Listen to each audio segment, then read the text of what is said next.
انسان کی زندگی میں جو چیزیں اسے بہت زیادہ نقصان دیتی ہیں اور بہت پیچھے چھوڑ دیتی ہیں، دنیاوی معاملات سے لے کر روحانی، اخلاقی، قلبی اور قرب الہی کے معاملات تک کو جو چیزیں نقصان پہنچاتی ہیں، ان میں ایک بڑی چیز غفلت ہے۔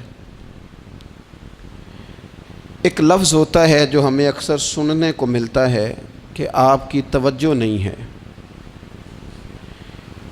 یہ ڈھیر سارے لوگوں کا مطالبہ ہوتا ہے، اہل خانہ بھی مطالبہ کرتے ہیں، کئی موقع پر والدین بھی مطالبہ کرتے ہیں، غرباء بھی مطالبہ کرتے ہیں کہ امیروں کی ہماری طرف توجہ نہیں ہے۔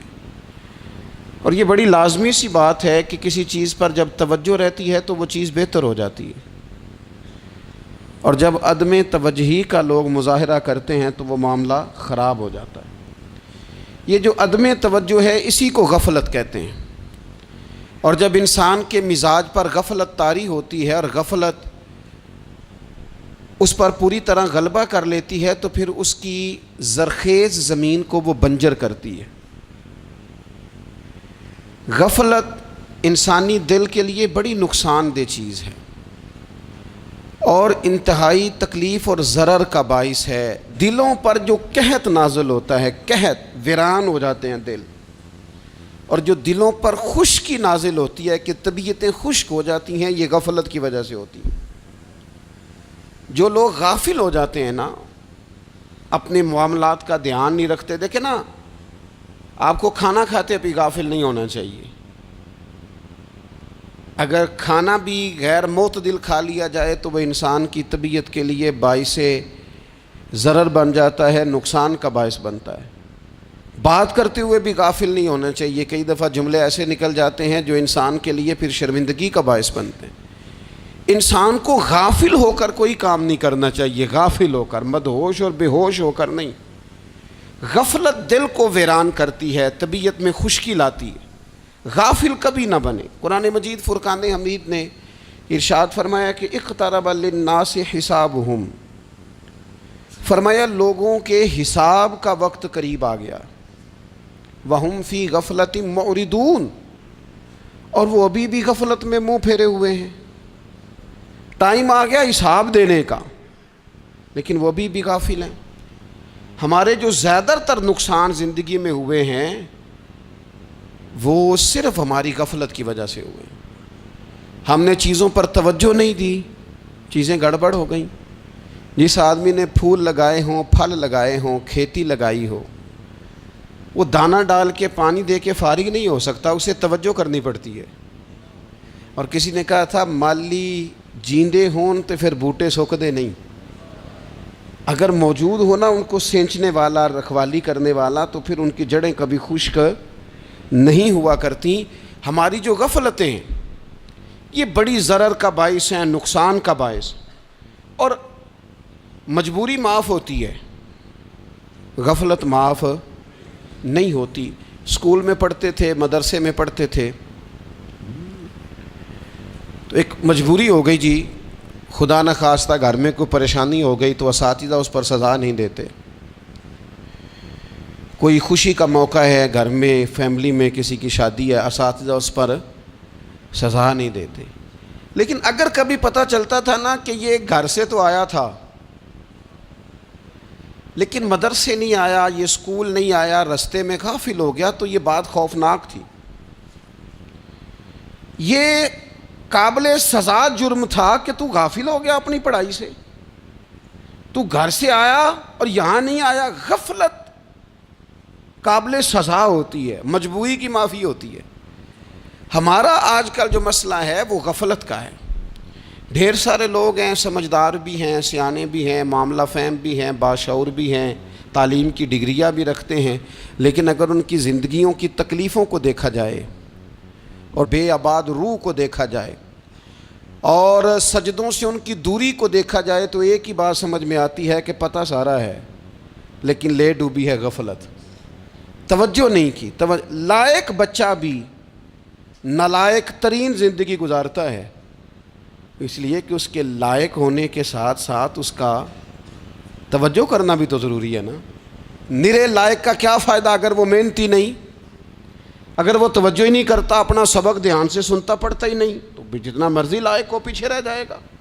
اور کئی نالائق ہوتے ہیں، رٹا لگا کے پاس ہوتے ہیں، پر چلو رٹا تو لگاتے ہیں نا، محنت تو کرتے ہیں نا، جد و جہد تو کرتے ہیں۔ کئی نالائق جد و جہد کے باعث آگے گزر جاتے ہیں، اور کوئی اسی چکر میں رہ جاتے ہیں، میں بڑا لائق ہوں، کل پڑھ لوں گا، پرسوں پڑھ لوں گا، ہفتہ تیاری کر کے پاس ہو جاؤں گا۔ اپنی زندگی سے غفلت کا پردہ اٹھائیں، اور غفلت اس کے لیے فیصلہ کرنے کی ضرورت ہوتی ہے، پلاننگ کرنے کی نہیں، فیصلہ کرنے کی ضرورت ہوتی ہے کہ میں نے اب غفلت کرنی۔ ہم نہ جب بھی کوئی پروگرام بناتے ہیں تو منصوبہ بندی شروع کر دیں، منصوبہ بندی نہ کریں، فیصلہ کریں، کہیں کہ میں نے غافل نہیں ہونا۔ غفلت غرق دنیا کا نام ہے، اپنے آپ کو غفلت سے بچائیں۔ آپ دیکھیں حضرت کعب بن مالک رضی اللہ تعالیٰ عنہ فرماتے ہیں، بخاری میں موجود ہے، فرماتے ہیں کہ جنگ میں پیچھے رہ گیا تھا، میرا خیال تھا کل چلا جاؤں گا، گھوڑے اور سواریاں میرے پاس تیز ہیں، مضبوط ہیں، پرسوں چلا جاؤں گا، تیزی سے بھاگ کے میں پہنچ جاؤں گا، میں قافلے کے ساتھ شامل ہو جاؤں گا، لیکن بس تھوڑی سستی ہو گئی، ذرا غفلت ہو گئی۔ آپ فرماتے ہیں جب سب لوگ چلے گئے حضور علیہ السلام کے ساتھ جہاد میں اور میں پیچھے رہ گیا، تو پھر جب چند دن گزر گئے اور محبوب کے واپس آنے کا ٹائم ہو گیا، تو اب میں غور کرتا سمجھتا تو مجھے مدینے میں یہاں بزدل لوگ نظر آتے، اور کون نظر آتے؟ جو منافق تھے، وہ منافق بزدل دکھائی دیتے، یا مجھے عورتیں اور بچے دکھائی دیتے۔ میں پریشان ہوا، حضور واپس آ گئے۔ جنہوں نے بہانے کیے تھے نا منافقین نے، یہ مجبوری تھی اس لیے نہیں جہاد پہ گئے، یہ جنہوں نے بہانے کیے تھے انہیں مل گئی معافی، اور میں نے سچ بولا، میں نے کہا یا رسول اللہ میں غافل ہو گیا تھا۔ اب کہتے ہیں میں نے جب کہا نا حضور سستی ہو گئی تھی، ذرا غفلت ہو گئی، تو بندہ محبوب سے ہی غافل ہو جائے، بندہ وہیں سے غافل ہو جائے۔ جو دم غافل سو دم کافر، سانو مرشد اے ہو پڑھایا۔ جب کہا نا حضور وہ غلطی ہو گئی، کوئی مجبوری نہیں تھی، تو فرماتے ہیں باقیوں کو معافی مل گئی، میرے ساتھ حضور ناراض ہو گئے۔ ایک دن نہیں، 2 دن نہیں، 50 دن حضور ناراض رہے۔ مدینے کی گلیوں نے مجھے پہچاننا چھوڑ دیا، در و دیوار سے مجھے یوں لگتا تھا کہ میں پردیسی ہوں۔ فرماتے ہیں میں مسجد میں آتا تھا، میں جب محبوب کو دیکھتا تو حضور رخ انور پھیر لیتے، اور مجھے پتا تھا جب میرا چہرہ ادھر ادھر ہوتا تو پھر کریم رحمت کی نظر فرماتے۔ فرماتے ہیں 50 دن مسلسل، پھر مجھے حکم ہوا کہ بیوی بھی بھیج دو، میکے بچے بھی بھیج دو، ننہال یعنی تنہا رہ جاؤ۔ فرماتے ہیں وہ میں نے قید تنہائی کاٹی، لیکن شکر اللہ کا یہ ہے کہ میں سچا تھا، بس ذرا بھول گیا تھا، بس ذرا غفلت ہو گئی تھی۔ تو فرماتے ہیں پھر اللہ تبارک و تعالیٰ نے میرے اوپر فضل یہ فرمایا کہ میری توبہ کا اعلان رب نے قرآن مجید میں فرمایا۔ تو غافل نہ بنے کبھی بھی، ہمارا نہ مسئلہ یہ ہے، اور آپ نے ناراض نہیں ہونا۔ ڈھیر سارے لوگ غافل ہو جاتے ہیں، مالدار بھی غافل ہیں، صاحبان علم بھی الا ماشاء اللہ بہت ساری جگہوں پہ غافل ہیں۔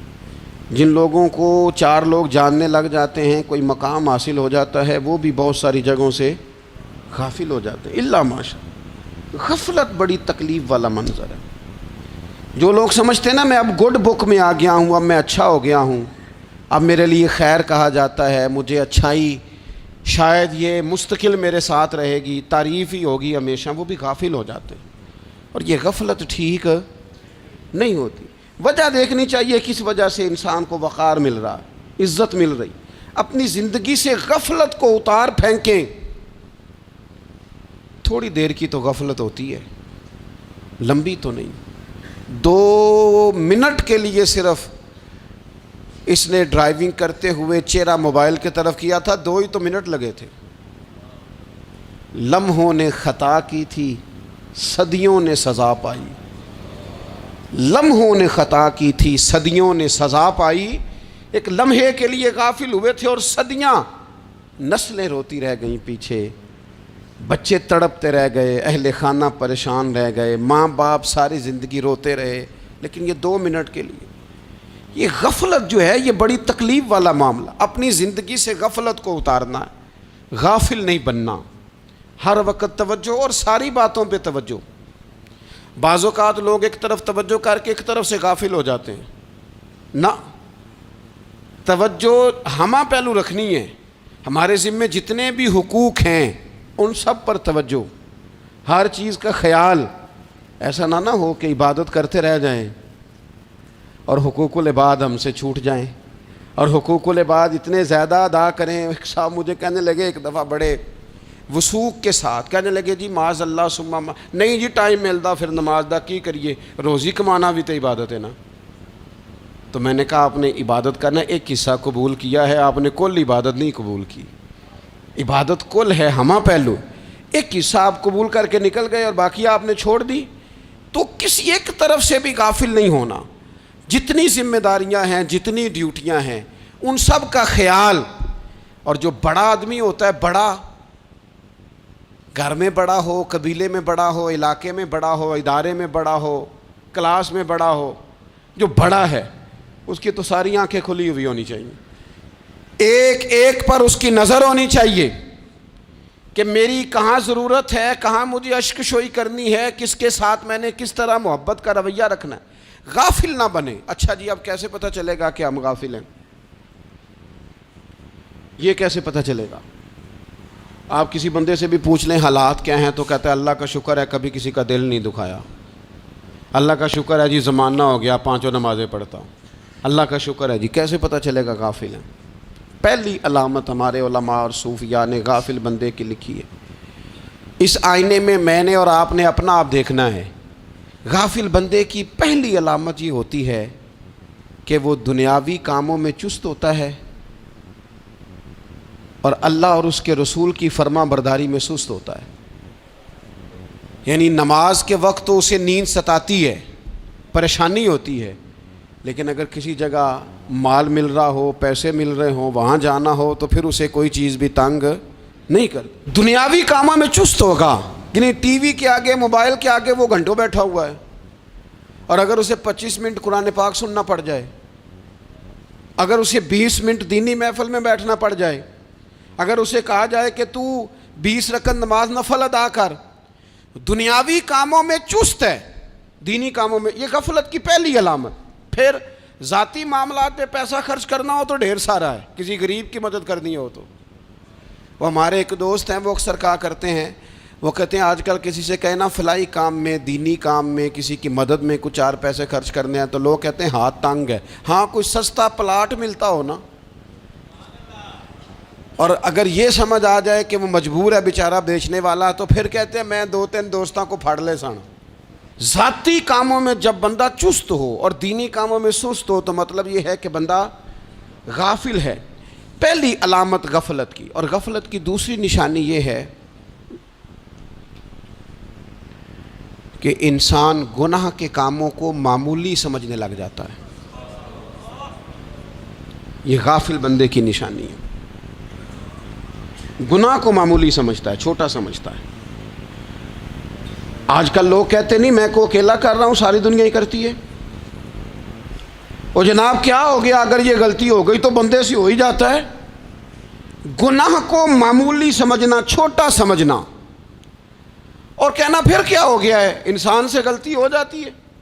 آپ دیکھ لیں کہ سینکڑوں بیسیوں گناہوں کا بوجھ ہمارے سروں پہ ہوتا ہے، لیکن کوئی ہمارا دبدبہ ہے، کوئی ہماری گفتگو ہے، کوئی ہمارے جملوں میں خود پسندی ہے، کوئی ریاکاری ہے، کوئی تصنع ہے. یہ غافل بندے کی علامت ہے. نبی اکرم صلی اللہ تعالیٰ علیہ وآلہ وسلم نے فرمایا مومن اپنے گناہوں کو پہاڑ کی طرح سمجھتا ہے. یہ بخاری میں حدیث ہے. مومن پہاڑ کی طرح جانتا ہے اور وہ ڈرتا ہے کہ کہیں وہ پہاڑ اس کے اوپر گر نہ جائے، یعنی کہیں مجھے میرے گناہ کی سزا نہ مل جائے. چھوٹے گناہ کو بھی پہاڑ جانتا ہے، یار مجھ سے غلطی ہو گئی، مجھے ٹھیک کر لینی چاہیے، مجھے معافی لے لینی چاہیے، مجھے توبہ کر لینی چاہیے. مومن اپنے اوپر گناہ کو پہاڑ کی جانب سمجھتا ہے. اور حضور علیہ الصلوۃ والسلام فرماتے ہیں کہ یہ جو فاسق اور فاجر ہوتا ہے نا، اللہ کا نافرمان، یہ گناہ کو مکھی کی طرح سمجھتا ہے، یہ سمجھتا ہے میں نے اشارہ کرنا ہے مکھی نے اڑ جانا ہے۔ مومن کی علامت یہ ہے کہ وہ پہاڑ جانتا ہے اگر غلطی ہو جائے تو پہاڑ۔ امام اعظم ابو حنیفہ رحمۃ اللہ علیہ گزر رہے تھے تو بارش ہو گئی تھی اور کوفہ میں کیچڑ تھا، تو آپ نے جو جوتے پہنے ہوئے تھے ان جوتوں سے چلتے ہوئے نا آپ کے پاؤں سے کچھ مٹی اڑی، تو سامنے ایک یہودی تھا، اب اس زمانے میں دیواریں کچی ہوتی تھیں، اس کے دیوار پر جا کے وہ مٹی جو تھی وہ لگ گئی۔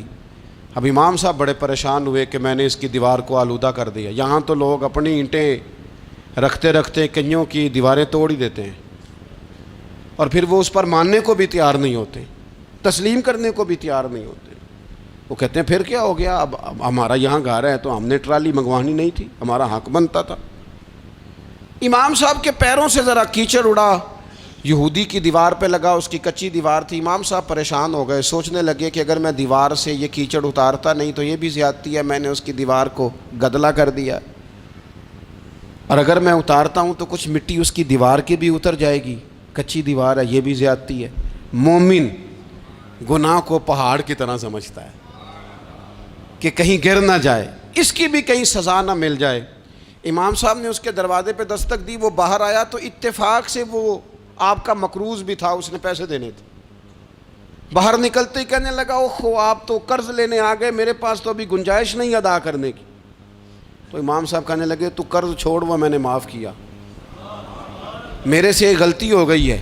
میں آ رہا تھا، لکڑی کے جوتے اس زمانے میں کھڑاؤں لوگوں نے پہنے ہوتے تھے، کہا وہ میرے پیروں سے ذرا کیچڑ اڑا ہے، تیری دیوار پہ لگ گیا ہے۔ اب میں بڑی دیر سے کھڑا سوچ رہا ہوں کہ اگر میں تیری دیوار صاف نہ کروں تو میں نے یہ میلی کر دی، گدلی کر دی، یہ بھی بات درست نہیں ہے، زیادتی، اور اگر میں اسے صاف کرتا ہوں کچی دیوار سے کچھ مٹی اتر جائے گی تو یہ بھی زیادتی ہے، اب تو بتا میں کیا کروں۔ تو بے موسمہ پھل تھا نا یہ، تو بے موسمہ پھل دیکھ کے بندہ حیران ہو جاتا ہے، جو باتیں روٹین میں نہ ہو رہی ہوں وہ ذرا انوکھی لگتی ہیں، بندہ حیران ہو گیا، غور سے امام صاحب کا چہرہ دیکھنے لگا، غور سے چہرہ دیکھنے لگا، اور پھر تھوڑی دیر سوچنے کے بعد کہنے لگا حضور پہلے میں نے دین اسلام کے بارے میں پڑھا اور سنا تھا، آج میں نے دین دیکھا ہے۔ پہلے میں نے سنا تھا کہ دین اسلام اس طرح کا ہے، آج میں نے دین۔ ہم نہ پوری دنیا کے کافروں کو دین سنانا چاہتے ہیں، دکھانا نہیں چاہتے، ہم نیک نظر آنا چاہتے ہیں، نیک بننا نہیں چاہتے، ہم نیک نظر آنا چاہتے۔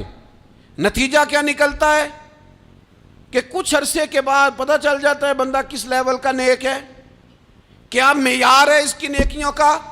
کہنے لگا حضور پہلے میں نے دین سنا تھا، آج دیکھا ہے۔ آپ وہ مٹی کی دیوار پر جو کیچڑ لگ گیا ہے، دیوار کو بعد میں صاف کیجئے گا، پہلے کلمہ پڑھائیں تاکہ میرے اندر کا کفر صاف ہو جائے، مجھے مسلمان کر دیں۔ تو غافل آدمی جو ہوتا ہے نا وہ پھر تیسری بات، جب بندہ بہت زیادہ غافل ہو جاتا ہے پھر اعلانیہ گناہ کرنے لگتا ہے۔ ایک گناہ پھر اس کا اظہار گناہ۔ ایک بندہ حدیث پاک میں آتا ہے، ایک بندہ رات کو کوئی غلطی کرتا ہے، اللہ تعالیٰ اس پہ پردہ ڈال دیتا ہے، لیکن وہ سویرے خود لوگوں کو بتاتا پھرتا ہے میں نے یہ کیا، میں نے یہ کیا۔ جب آپ اظہار گناہ کرتے ہیں نا تو سامنے والا بھی دلیر ہوتا ہے، کہتا ہے اس نے کیا میں کر لوں گا تو پھر کیا ہوا۔ ہمارے علماء نے لکھا ہے کسی کی نماز قضا ہو جائے تو کسی کو بتائے نہ، قضا پڑھ ڈالے، اس کا جگہ جگہ ذکر نہ کرے۔ جب آپ کہیں گے نا میری قضا ہو گئی تو آپ کے ساتھ رہنے والا بچہ دوست سمجھے گا یار اس کی قضا ہو گئی ہے تو میری بھی ہو جائے گی تو کیا ہو۔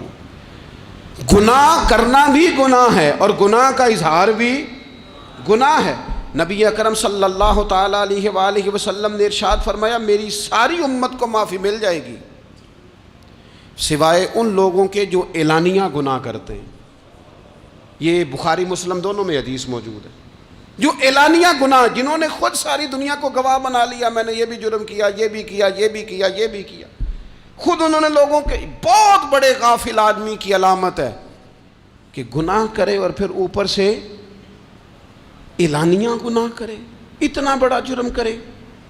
پھر چوتھی علامت اگر ہم دیکھنا چاہیں کہ ہم غافل تو نہیں، تو غافل بندے کی چوتھی علامت یہ ہوتی ہے کہ وہ فضول کاموں میں وقت بڑا ضائع کرتا ہے، فضولیات میں، ادھر بیٹھے ہیں ادھر بیٹھے ہیں، یہاں گپ شپ ہو رہی ہے، وہاں موبائل دیکھا جا رہا ہے، پھر کچھ ٹائم ملا ہے تو پھر کہیں دور دراز کسی ہوٹل پہ کھانا کھانے چلے گئے، پھر کچھ ٹائم ملا تو چلو نکلتے ہیں ذرا کوئی ہفتہ سیر کر آتے ہیں، یہاں گپ شپ ہے، فلاں کو ڈسکس کر لیتے ہیں، فلاں کے بارے میں بات کر لیتے ہیں، سیاسی تبصرے کر لیتے ہیں، یہ تھوڑی گفتگو ہو جاتی، چلے محلے داروں پہ تبصرہ شروع کرتے ہیں، کون روٹی زیادہ کھا رہا ہے اور کس کے پاس پیسے زیادہ آ گئے، چلو جا کے پتہ کرتے ہیں۔ حالانکہ یہ پتہ نہیں کرنا چاہیے تھا، پتہ تو اس کا کرنا چاہیے تھا جو بیچارہ کل سے بھوکا ہے، خبر تو اس کی رکھنی چاہیے تھی جس بیچارے کے گھر میں بچوں کے لیے پہننے کو کپڑے موجود نہیں ہیں، اس پر تبصرہ یہ کرتے ہیں کہ یہ محنت کیوں نہیں کرتے، اور اگر کسی پر اللہ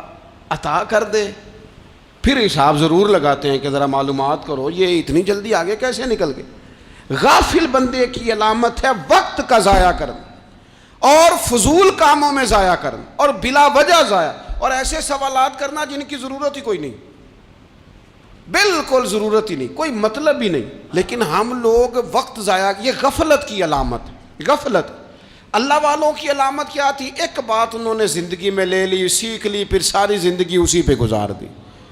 ان کا ارادہ تھا نا کشکول سیدھا کیا۔ کچھ لوگ ساری زندگی لیکچر قبول لے کے سن کے پھر بھی سمجھنے کو تیار، یہ غافل دل کی علامت ہے۔ اس لیے نبی پاک صلی اللہ تعالیٰ علیہ وسلم نے فرمایا دو نعمتیں ایسی ہیں جن میں اکثر لوگ غفلت میں ہیں، ایک صحت اور دوسری فراغت۔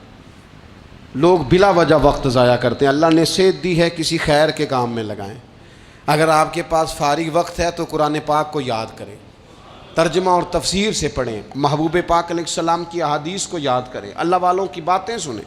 وقت ملے تو عبادات میں لگائیں، نوافل میں لگائیں، تلاوت میں لگائیں، ذکر اذکار میں لگائیں، اور پھر اللہ مزید توفیق عطا کرے تو کسی کے بھلے میں وقت لگائیں، گلی سے کوئی کانٹا اٹھائیں، کوئی روڑا اٹھائیں، کوئی کسی کی مدد کریں۔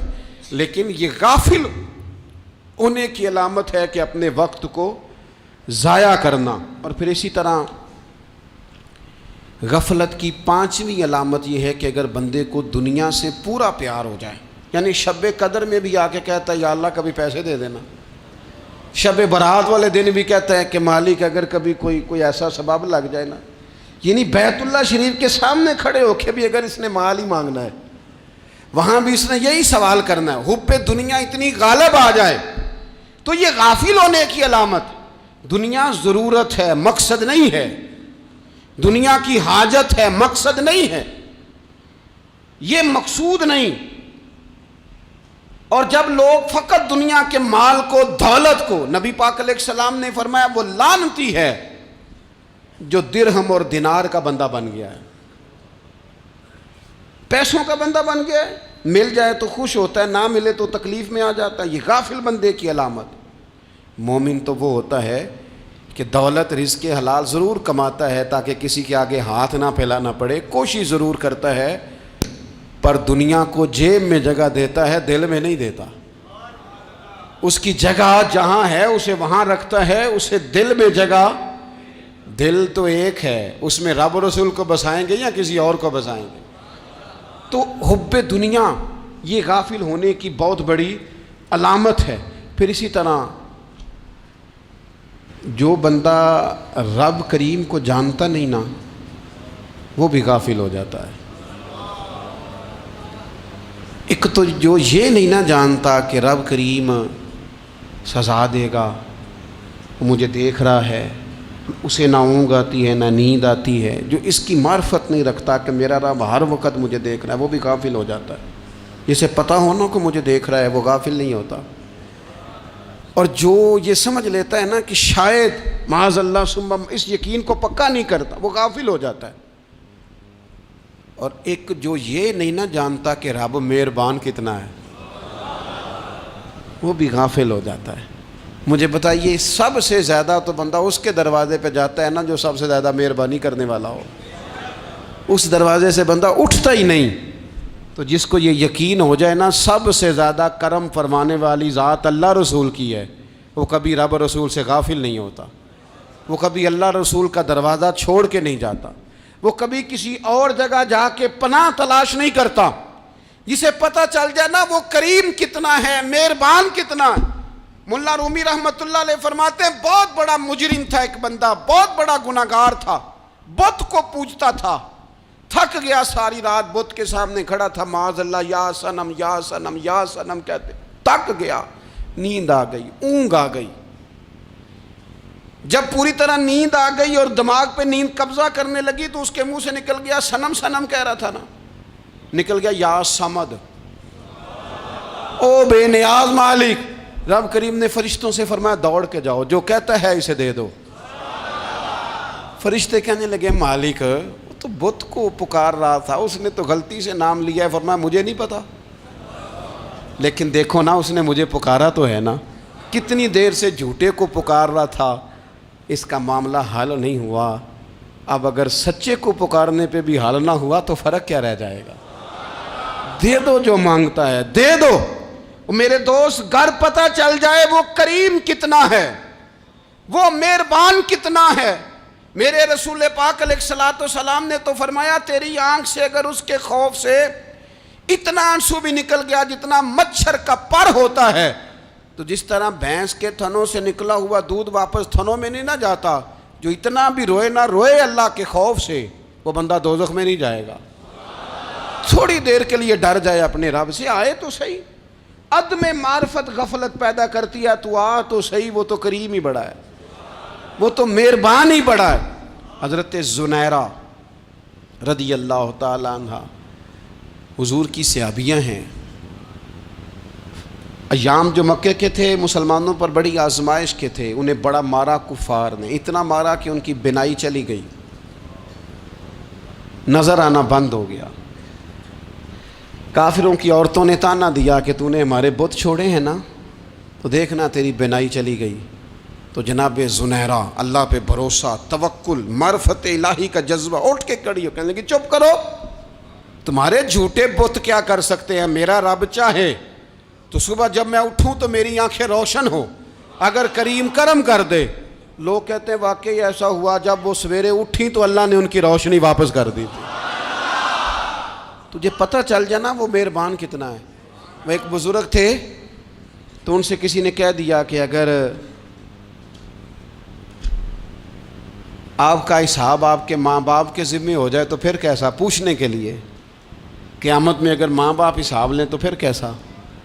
تو بڑے سیانے لوگ تھے جو دل والے تھے، کہنے لگے نہیں، رب کریم ہی ٹھیک ہے، اس لیے کہ وہ ماں باپ سے کہیں بڑھ کر پیار کرنے والا ہے۔ اگر یہ معرفت مل جائے وہ کریم کتنا ہے۔ اور جب بندہ پوری طرح اس کی بارگاہ میں آ کے تڑپ جاتا ہے نا، مولا میں جاؤں کدھر، تیرا دروازہ چھوڑ کے جاؤں کدھر۔ اقبال کہتے ہیں وہ ایک سجدہ جسے تو گراں سمجھتا ہے، 1000 سجدوں سے دیتا ہے آدمی کو نجات۔ تجھے جگہ جگہ جھکنا نہیں پڑے گا اگر تو صحیح معنوں میں اپنے رب کی بارگاہ میں جھک جائے۔ تو میرے عزیز کوشش کریں کہ اس کی معرفت، اس کا کرم، اس کی عطا اور اللہ تبارک و تعالیٰ کے حاضر و ناظر ہونے پر عین الیقین، حق الیقین حاصل کریں۔ اور پھر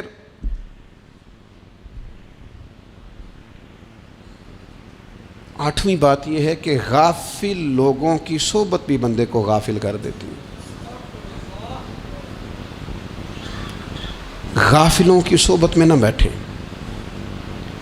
ان کی صحبت میں بیٹھیں جن کے پاس بیٹھنے سے دل میں رب رسول کی محبت پیدا ہوتی ہے۔ غافلوں سے بچیں۔ چنگیاں دے لڑ لگی ساں تے چولی چ پھل پئے، تے جدوں میں پیڑیاں دے سنگ رل گئی تے میرے اگلے بھی ڈول گئے۔ برے آدمی کی صحبت بندے کو غافل کر دیتی۔ غافلوں کی صحبت میں کبھی نہ بیٹھیں، کبھی نہیں۔ غافل آدمی آپ کو غافل کر دے گا۔ میرے نبی پاک علیہ الصلوۃ والسلام نے فرمایا انسان اپنے دوست کے مذہب پر ہوتا ہے۔ یہ بہت بڑے لفظ ہیں۔ فرمایا المرء علی دین خلیلہ، انسان اپنے دوست کے مذہب پر ہوتا ہے۔ تو دیکھ تو نے دوست کس کو بنایا ہے، جو تیرے دوست کا مذہب ہوگا وہی تیرا ہو جائے گا۔ ہم نے دوست بنایا نا غوث پاک جیلانی کو، ہم نے یاری لگائی ہے نا داتا علی اجمیری سے، ہماری نسبت ہے نا معین الدین اجمیری سے، ہمارا تعلق ہے نا بہاؤالدین زکریا ملتانی سے، ہمارا رشتہ ہے نا حضرت مجدد الفسانی سے، ہم ماننے والے ہیں نا اعلیٰ حضرت بریلوی کے، ہمارا تعلق ہے کبھی جماعت علی سے کبھی مہر علی سے، ہمارا ان سے تعلق ہے تو صبح شام ہماری زبان پہ رہتا ہے بالغ العلا بکمالہ کشف الدجی بجمالہ حسنت جمیع خصالہ صلو علیہ وآلہ۔ ان سے تعلق جڑا ہے نا تو کئی دفعہ تنہائیاں تڑپا دیتی ہیں اور تڑپ کے کہتے ہیں اج سکھ متران دی ودھیری ہے، اج سکھ متران دی، سکھ کہتے ہیں اڈیق کو، متر کہتے ہیں محبوب کو، اج سکھ متران دی ودھیری ہے، اے کیوں دلڑی اداس گھنیری ہے، لوں لوں وچ شوق چنگیری ہے، اج نینا لائیاں کیوں جھڑیاں، سبحان اللہ سبحان اللہ سبحان اللہ۔ پہلے کہتے ہیں سکھ متران دی ودھیری ہے یعنی اداس ہوں، پھر حضور کے جلووں پہ نظر کرتے ہیں، کہتے ہیں سبحان اللہ سبحان اللہ، ماں اجمل کا ماں احسانہ کا ماں اکمل کا، اور پھر فوراً کہنے لگے او کتھے مہر علی، او کتھے مہر علی، کتھے مہر علی تے کتھے تیری سنا، اب ایکھو مشتاق اکھیں کتھے جاڑیاں، بلغ العلا بکمال کشف الدجی بے، اور میرے اعلیٰ حضرت کہنے لگے سرور کہوں کہ مالک و مولا کہوں تو، باغ خلیل کا گلے زیبا کہوں تجھے، تیرے تو وصف عیب تناہی سے ہیں بری، حیران ہوں میرے شاہ میں کیا کیا کہوں تجھے۔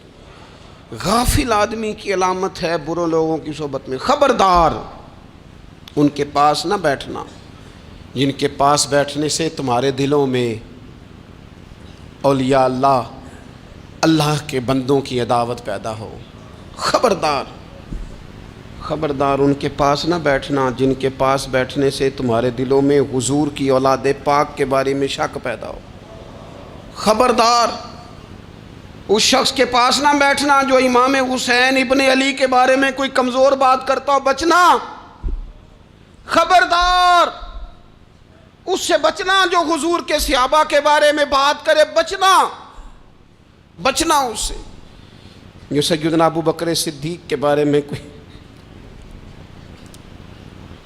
دیکھو کیا مقدر ہے صدیق و فاروق کے، جن کے گھر ہی رحمتوں کے خزینے میں، بھلا کیا کہا نبی پاک، حضور نے فرمایا میرے اوپر جس نے نیکی کی تھی بدلہ دے دیا ہے، یہ جو میرے ابو بکر صدیق ہے نا،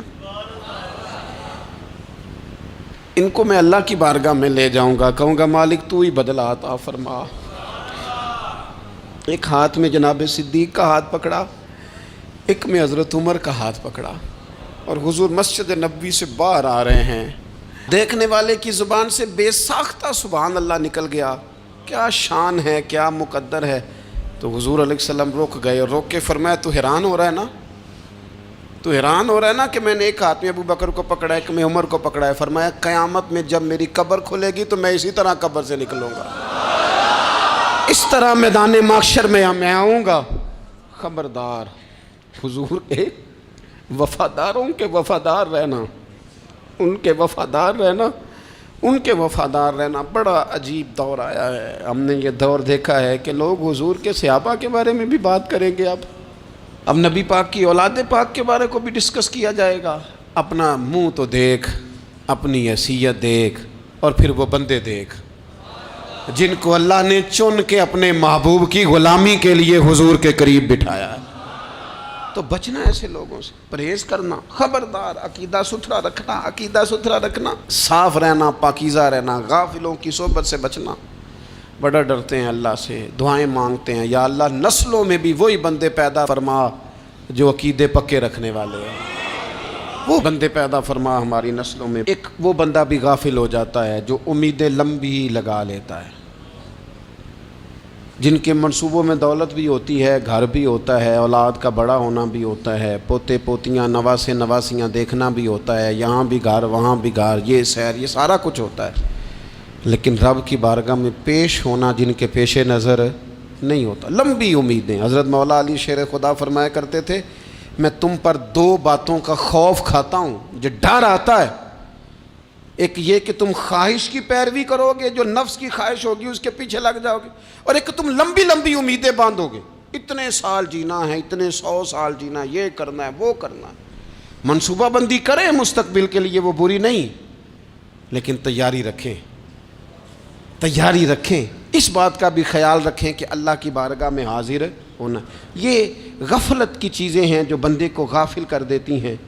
جو لوگ اللہ کا ذکر نہیں کرتے وہ بھی غافل ہو جاتے ہیں، اور جو فضول باتیں زیادہ کرتے ہیں نا، ہنستے زیادہ ہیں۔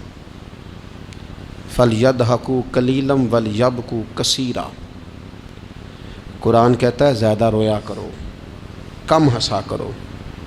نبی پاک علیہ الصلوۃ والسلام سے پوچھا تھا حضرت عقبہ بن عامر نے کہ یا رسول اللہ نجات کس چیز میں ہے؟ تو نبی پاک علیہ الصلوۃ والسلام نے فرمایا ایک تو اپنی زبان قابو میں رکھو، دوسرا فرمایا اپنے گھر میں ٹھہرے رہو، تمہارا گھر تمہارے لیے کافی ہو، فضول نہ نکلو گھر سے، اور تیسرا فرمایا اپنی خطاؤں پہ رویا کرو۔ کثرت کلام اور فضول کلام اور بلا وجہ یہ بندے کو غافل کرتا ہے، دل کو سخت کرتا ہے۔ یہ چند چیزیں ہیں جو انسان کو غفلت میں ڈالتی ہیں۔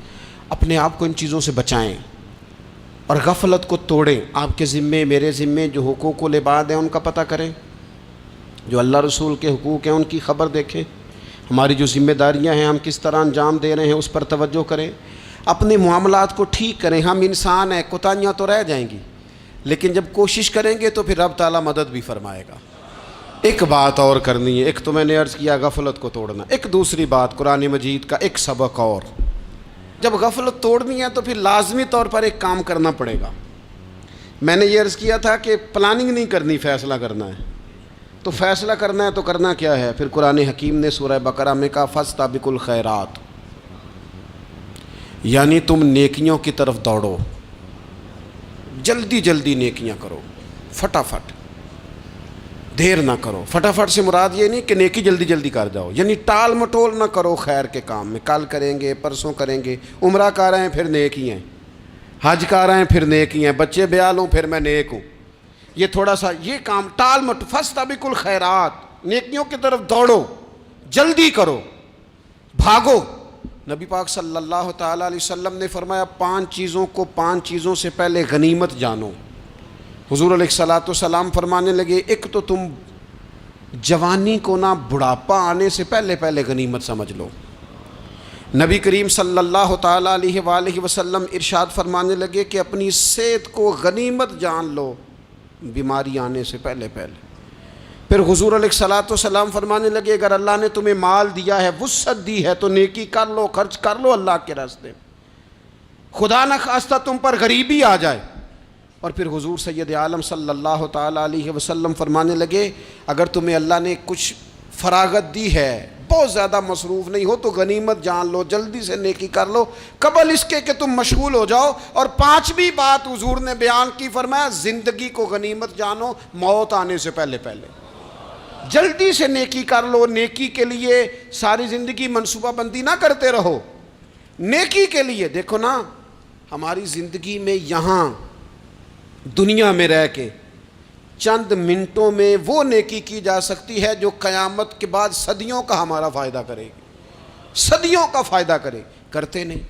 پلاننگ کر رہے ہیں، منصوبہ بندی کر رہے ہیں، بس تیاری کر رہے ہیں، بس حضرت آپ دعا کر دیں، اللہ تعالیٰ دعائیں بھی قبول فرمانے والا ہے، لیکن جو نیکی نصیب ہوتی ہے اسے جلدی سے کر گزریں، اسے فٹافٹ کریں۔ میں ایک گاؤں میں گیا، اب تو خیر وہ دور نہیں رہا، یہ 10-15 سال 20 سال پہلے نا جو نوجوانوں کی مصروفیات ہوتی تھیں ان میں سے ایک مصروفیت یہ ہوتی تھی کہ گندم لے کے چکی پہ جانا ہے، آٹا پسوا کے لانا ہے۔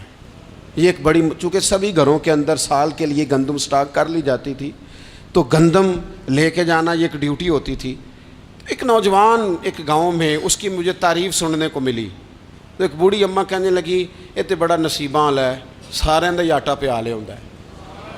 اور آتے جاتے پوچھ لیتا ہے کہ اماں کوئی کہنے لگی میرے بچے باہر ہوتے ہیں، یہ مجھے دوائی بھی لا دیتا ہے شوگر کی، میں مریضہ ہوں. یعنی خیر جتنی ہو سکے جتنی. میرے ایک سنگی ہیں تو سڑک پہ کوئی بندہ کھڑا ہوتا ہے نا، اللہ تعالیٰ انہیں سلامت رکھے، بندہ کھڑا ہوتا ہے تو کہتے ہیں میں اس سے پوچھ لیتا ہوں بابا جی کدھر جانا ہے، فلانی جگہ جانا ہے، تو کہتے ہیں میں موٹر سائیکل پہ بٹھا لیتا ہوں. بندہ دیکھ کے مجھے سمجھ آ جاتی ہے ضرورت مند ہے، کوئی چور نہیں کوئی ڈاکو نہیں، ضرورت مند ہے. میں اسے منزل تک نیکی جتنی میسر آئے، جس حد تک میسر آئے. کیا کہا ہمارے نبی پاک علیہ السلام نے؟ حضور نے ہم سے فرمایا کچھ نہ ہو سکے تو بات ہی مسکرا کے کر لینا، اس پر ہی اللہ صدقے کا ثواب عطا کر دے. فاستبقوا الخیرات، جلدی سے نیکی کر لو. اپنے نامہ اعمال میں روز نیکیاں جمع کرو، کوئی نہ کوئی خیر کا کام روز کرو اور جلدی سے کرو. صحیح مسلم میں حدیث ہے، نبی پاک صلی اللہ تعالی علیہ وسلم فرمانے لگے جلدی جلدی نیکی کے کام کر لو ان فتنوں سے پہلے جو اندھیری رات کے حصوں کی طرح فتنے ہوں گے. فرمایا اس وقت حال یہ ہوگا کہ آدمی صبح مومن ہوگا شام کو کافر ہو جائے گا، شام کو مومن ہوگا تو صبح کافر ہو جائے گا. اور فرمایا لوگ دنیا کے بدلے اپنا دین تک بیچ ڈالیں گے. معاذ اللہ جھوٹی قسمیں نہیں کھائی جاتی، جھوٹا قرآن مجید نہیں لوگ اٹھا لیتے. لوگ دنیا کے لیے دین بیچ ڈالیں گے. اس سے پہلے جب فتنے اتنے زیادہ ہو جائیں اس سے پہلے نیکی کر لو، کوئی خیر کا کام کر لو، جلدی سے کچھ ایسا کر لو. حضرت عقبہ بن حارث رضی اللہ تعالیٰ عنہ فرماتے ہیں یہ دیکھیں ہمارے نبی پاک علیہ السلام کی سیرت کیا ہے، حضور کا اسوہ کیا ہے، نبی پاک علیہ السلام ہماری تربیت کس طرح کرتے ہیں. حضرت عقبہ بن حارث رضی اللہ تعالیٰ عنہ کہتے ہیں ہم نے نبی پاک علیہ السلام کے ساتھ نا عصر کی نماز پڑھی، یہ صحیح بخاری میں موجود ہے. فرماتے حضور سلام پھیرتے ہی فوراً اٹھ کے گھر تشریف لے گئے. یہ ہمارے لیے نا انوکھی بات تھی، غیر متوقع تھی، پہلے کبھی ایسا ہوا نہیں. سلام پھیرا نماز کا، حضور جلدی سے تشریف لے گئے. اب ہم حیران تھے اور حیرت انگیز طور پر حیران تھے کہ کریم اتنی جلدی تشریف لے گئے. تھوڑی دیر ہوئی حضور واپس آ گئے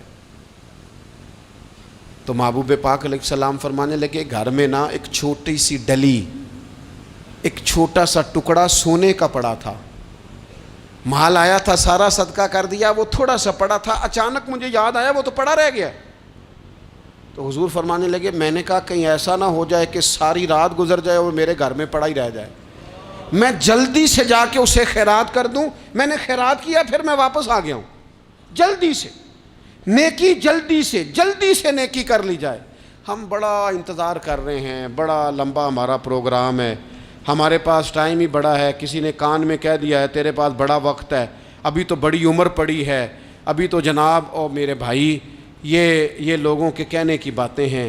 پھر پتہ ہی نہیں چلتا حالات کس طرح کے ہو جاتے ہیں اور کیا معاملات انسان کے ساتھ درپیش ہوتے ہیں. جتنی خیر میسر آئے، جتنا بھلا میسر آئے، جتنی انسان کو توفیق ملے. میں نے بزرگوں کو دیکھا اپنے اصحاب کو، پہلے وہ خدام سے کہتے کہ میں سونے لگا ہوں اور پابند کرتے لوگوں کو کہ فلاں وقت، بزرگوں کو میں نے دیکھا اپنے، وہ پابند کرتے لوگوں کو کہ فلاں وقت میں موجود ہوں گا آنا، خود پابند فرماتے. اور پھر جب بیدار ہوتے نا تو سب سے پہلے خدام کو بلا کے پوچھتے کوئی مہمان تو نہیں آیا؟ وہ جناب آپ نے خود ہی تو پابند فرمایا فلاں دن آنا. کہنے لگے چل یار اگر کوئی آیا تو مجھے ملا لو، میری ملاقات کرا لو. کیوں؟ اس لیے کہ دور سے آیا ہے، مجھ سے ملنے آیا ہے، کوئی خیر کی بات سیکھنے آیا. چلو میرے نامہ اعمال میں کوئی نیکی جائے گی، کچھ نہ کچھ خیر جمع کر لی جائے، کچھ نہ کچھ ڈیوٹی کر لی جائے، کچھ کام کریں اور جلدی سے کریں. حضرت جابر ابن عبداللہ انصاری رضی اللہ تعالیٰ عنہ بیان کرتے ہیں، یہ بھی بخاری میں موجود ہے. کہتے ہیں ایک صحابی نا نبی پاک علیہ السلام کی بارگاہ میں حاضر ہوئے غزوہ احد کے موقع پر، اور حال ان کا یہ تھا کہ وہ کھجور کھا رہے تھے اور کھجور انہوں نے منہ میں رکھی ہوئی تھی. حضور کی بارگاہ میں حاضر ہوئے اور عرض کرنے لگے یا رسول اللہ صلی اللہ تعالیٰ علیہ وسلم اگر میں شہید کر دیا جاؤں تو کہاں جاؤں گا؟ حضور فرمانے لگے جنت میں. تو کہتے ہیں انہوں نے جو کھجور منہ کے اندر تھی نا وہ انہوں نے نگلی نہیں، اندر نہیں لے گئے، اس کو باہر نکالا اور دوڑ کے آگے بڑھے اور جنگ کرنی شروع کر دی. اور لڑتے لڑتے شہید ہو گئے۔ کیا سبق دیا انہوں نے؟ سبق یہ دیا کہ نیکی کرنے میں اتنی دیر بھی نہیں کرنی جتنی کھجور کھانے میں دیر لگتی ہے۔ جلدی سے نیکی کرنی ہے، فٹافٹ نیکی کرنی، اس کے اندر ٹال مٹول نہیں کرنا۔ اسی وقت انہوں نے کھجور باہر نکال دی، دوڑ کے انہوں نے حضرت انس بن نضر رضی اللہ تعالیٰ عنہ، حضرت انس بن مالک رضی اللہ تعالیٰ عنہ کے چچا ہیں، میدان احد میں نا، احد پہاڑ کے قریب کھڑے تھے، لوگوں سے کہہ رہے تھے جلدی جلدی ادھر آؤ، وہ جنت جو انسان کو انتقال کے بعد نصیب ہوگی اور قیامت کے بعد نصیب ہوگی، فرماتے تھے مجھے تو ابھی احد پہاڑ کے اندر سے جنت کی خوشبو آ بھی رہی ہے، لہذا جلدی سے آؤ، ادھر دوڑو، جہاد کرو، آؤ کفار سے لڑیں۔ تو نیکی میں دیر نہیں کرنی، جو نیکی میسر آتی ہے، جس کو میسر، ماں باپ میسر ہیں تو خدمت کر لیں، اہل خانہ ہیں تو حسن سلوک کر لیں، اللہ نے اولاد دی ہے تو اچھی تربیت کر لیں، دوست ہیں تو خیر خواہی کر لیں، اگر آپ کو اللہ رمضان عطا کرتا ہے تو زیادہ سے زیادہ اس کی عبادت کر لیں، اگر نظر ٹھیک ہے تو تلاوت زیادہ سے زیادہ کر لیں، زبان چلتی ہے تو رج رج کے مدینے والے محبوب پہ درود و سلام پڑھ لیں، اللہ تعالیٰ کا ذکر کر لیں، جلدی سے خیر جمع کریں، اپنے وقت کو ضائع نہ کریں۔ یہ آج کا سبق ہے۔ ایک تو ہم نے فیصلہ کرنا ہے کہ بس غفلت نہیں، اب غفلت، اب انشاءاللہ اللہ اللہ کرنی ہے، اب کوئی خیر کا کام کرنا ہے۔ میرے حضرت کا ایک جملہ کبھی نہیں بھولنا، فرمایا کرتے تھے زمین کے اوپر کام، نیچے جا کے آرام۔ یہ چھوڑ دیں، اتنے گھنٹے سونا ہے تو یہ کرنا ہے تو میری نیند میں دخل کوئی نہ ڈالے، پھر سوتے ہی رہ جائیں گے، سوتے ہی رہ جائیں۔ زمین کے اوپر کام اور نیچے جا کے جاگنا ہے، جاگ لے افلاک کے سائے تلے، پھر حشر تک سوتا رہے گا خاک کے سائے تلے۔ اب جاگ لے افلاک کے سائے کے نیچے، جاگ، کھول آنکھیں، ہر وقت کا سونا، ہر وقت سونا، ہر وقت جو اپنے آرام کی فکر کرنا، اس سے نکل آئیں اور اچھا کھانا اور اچھا پہننا اور بس اپنی مرضی کی زندگی من چاہی جینا، اس سے باہر آئیں۔ فیصلہ کریں، فیصلہ کہ اب غفلت نہیں کرنی، اگر اللہ نے کوئی صلاحیت دی ہے تو اسے دین کے کام پہ لگانا ہے، کوئی ڈیوٹی کرنی ہے، کوئی خدمت کرنی ہے۔ دیکھو خدمتیں ہو رہی ہیں، صدیق اکبر مال دے رہے ہیں، عثمان غنی مال دے رہے ہیں، مولا علی نے تلوار پکڑی ہے، میدان میں جا رہے ہیں، فاروق اعظم گلی گلی نگر نگر رسول اللہ کے دین کی پہرے داری کر رہے ہیں، حضرت جناب سیدنا سلمان فارسی ابو ذر غفاری حضور کی مسجد میں جھاڑو دے رہے ہیں، اور بلال حبشی وہ نبی پاک کی مسجد میں اذان پڑھتے پڑھتے رب نے اتنا عروج فرمایا کہ کعبے کی چھت پہ کھڑے ہو کے بھی اذان پڑھنی شروع، انہوں نے اذان دے دی۔ تو کوئی کام کرنا ہے، غفلت کو توڑنا ہے اور نیکی کرنی ہے، ذرا جلدی جلدی خیر کا کام کرنا ہے، نہیں ایسے نہیں، فٹافٹ۔ کیسے جی؟ فٹافٹ۔ تو فٹافٹ کام کریں خیر کا، جلدی جلدی۔ تو یہ خیر کا کام فٹافٹ، جلدی جلدی اور بڑی جلدی اور دوڑ دھوپ کے، اور جب آپ کرتے جائیں گے نا تو پھر اللہ تعالیٰ مواقع بناتا جائے گا۔ آپ سے میری اپیل ہے، بالخصوص میرے ساتھ جو وابستہ سنگی ہیں، جو پیار کرنے والے ہیں، دو باتیں آج آپ نے لے کے جانی ہیں گھر۔ یہی لنگر ہے، یہی آپ کے لیے دعا ہے، یہی ہمارے بزرگوں کا فیض ہے، یہی نصیحت ہے کہ آپ نے یہ دو باتیں لے کے جانی ہیں۔ غفلت توڑ دینی ہے، فیصلہ کرنا ہے کہ آج کے بعد غافل نہیں ہونا، اور دوسری یہ بات لے کے جانی ہے کہ نیکی جلدی جلدی، فٹافٹ فیصلہ، فٹافٹ نیکی، ایک کر کے پھر انشاءاللہ دوسری کر کے پھر انشاءاللہ تیسری کر کے پھر انشاءاللہ چوتھی، یہ شروع کرنی ہے، اور آپ دیکھیں گے اللہ تعالیٰ مہربانی فرمائے گا، مدد کرے گا۔